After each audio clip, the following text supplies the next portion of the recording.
बातमी आहे। अंजली दमनिया यांनी ट्विट करत नवा दावा केला। विष्णू चाटेसारख्या गुन्हेगाराला जेलचा चॉईस का असा सवाल त्यांनी विचारलाय। चाटेनं बीडऐवजी लातूर कारागृहाची मागणी का केली असा प्रश्न देखील दमनिया यांनी विचारलाय।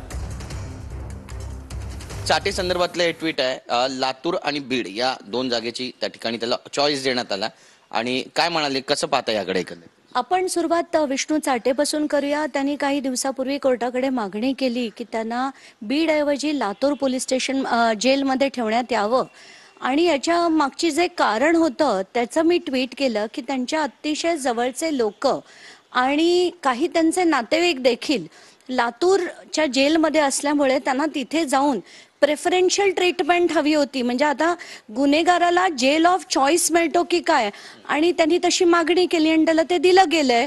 याच्यावरनं आपल्याला आणि आयोनी त्याला ऑब्जेक्शन घेतली नाही, हे देखील इतकं शॉकिंग होतं की म्हणून मी आज एक अर्ज केलाय। दोन मी मोठे लेटर्स देखील लिहिलेत। एक म्हणजे चीफ जस्टिस महाराष्ट्र जे आहेत बॉम्बे हायकोर्टचे त्यांना, आणि दुसरं मी पत्र लिहिलंय रश्मी शुक्ला यांना।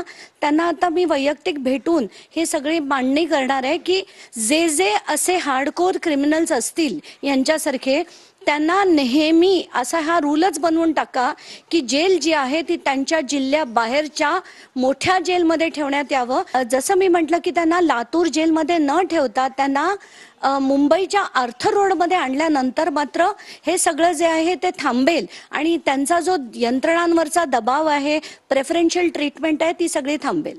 कॅमेरा पर्सन योगेश ग्रोवचा गिरीश गायकवाड, TV9 मराठी, मुंबई।